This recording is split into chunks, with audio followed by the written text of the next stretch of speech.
तो बच्चों अब हमारा ये लेसन कंप्लीट हो गया है। हम इसके क्वेश्चन आंसर देखते हैं। देखिए पहला क्वेश्चन, राजस्थान में कुएं किसे कहते हैं? इसकी गहराई और व्यास सामान्य कुओं की गहराई और व्यास में क्या अंतर होता है?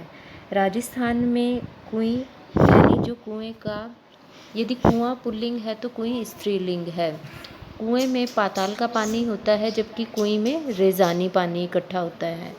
और सामान्य कुएं की गहराई ज़्यादा गहरी होती है, व्यास ज़्यादा बड़ा होता है। जबकि अगर हम कुएं की बात करें तो कुएं का जो व्यास है वो 4 से 5 हाथ का ही रहता है और उसकी जो गहराई है वो 15-20 हाथ से लेकर और 60-65 हाथ तक गहरा होता है।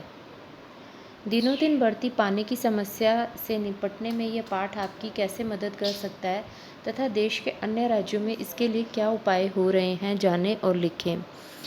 हम सब ये जानते हैं कि आज हमारा विश्व पानी की समस्या से जूझ रहा है। हर तरफ जल संरक्षण की बातें हो रही हैं। आने वाले समय में दिनों दिन पानी की समस्या और बढ़ती हुई दिखाई दे रही है। इस पाठ के अंदर बारिश के पानी को किस तरह से फिर इस्तेमाल किया जा सकता है, इस विषय में हमने पढ़ा। हमारे भारतीय समाज में प्राचीन परंपरा और वर्षों का अनुभव से हमने ये सीखा कि किस तरह से बारिश का पानी जो धरातल के अंदर समा गया है उसको फिर से इकट्ठा करके पीने के काम में इस्तेमाल किया जा सकता है। देश के अन्य भागों में सिंचाई के लिए आज इस तरह की व्यवस्थाएं हो गई हैं जिससे हम बहुत कम पानी में सिंचाई का काम कर सकते हैं। इसी तरह से लोग अपने घरों में छतों का इस तरह से निर्माण कर रहे हैं कि बारिश का पानी नाले के माध्यम से नीचे के टैंक में इकट्ठा हो जाता है और फिर वर्ष भर उन इकट्ठे किए हुए पानी से लोग अपने घरों में साफ़ सफाई का काम करते हैं।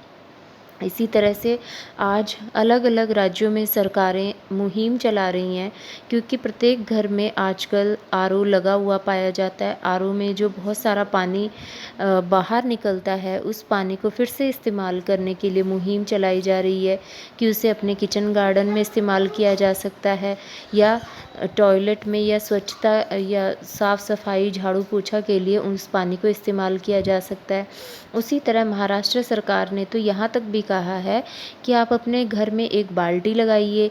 अगर आप पूरे दिन में 1 गिलास पानी पीते हैं और 1 गिलास में से अगर आप थोड़ा सा भी पानी छोड़ते हैं तो उस पानी को वहाँ इकट्ठा करते रहें और अगले दिन उसी पानी से आप अपने घर में धोने का काम कर सकते हैं, फर्श धोया जा सकता है या बाहर पौधों में वही पानी दिया जा सकता है। तो इस तरह से अलग अलग और बहुत सारे उपाय देश भर में किए जा रहे हैं। क्वेश्चन नंबर 3, चेजारों के साथ गांव समाज के व्यवहार में पहले की तुलना में आज क्या फ़र्क आया है, पाठ के आधार पर बताइए। चेजारो यानी चेलवांजी। पुराने समय में जो चेलवांजी होता था जब वो काम शुरू करता था तो पहले ही दिन से उसकी सुविधा का ध्यान रखा जाता था। लेकिन अब धीरे धीरे समय में परिवर्तन आ गया है क्योंकि जीवन जो है वो भागदौड़ वाला हो गया है। पहले जब कुएं निर्माण का काम पूरा होता था तो उस दिन चेजारों को विशिष्ट सम्मान मिलता था। गांव में उत्सव का माहौल होता था। लोग अपने अपने घरों से अपनी अपनी योग्यता के अनुसार फसल, अनाज या किसी भी तरह की कोई भेंट चेजारों के लिए लेकर आते थे, परंतु आज सिर्फ मजदूरी देकर चेजारों को विदा कर दिया जाता है। क्वेश्चन नंबर 4, निजी होते हुए भी सार्वजनिक क्षेत्र में कुइयों पर ग्राम समाज का अंकुश लगा रहता है। लेखक ने ऐसा क्यों कहा होगा? हालांकि कुएं निर्माण का कार्य निजी कार्य है लेकिन फिर भी इस पर ग्राम समाज का अंकुश लगा रहता है क्योंकि वास्तव में ये ज़मीन के अंदर की नमी का बंटवारा है।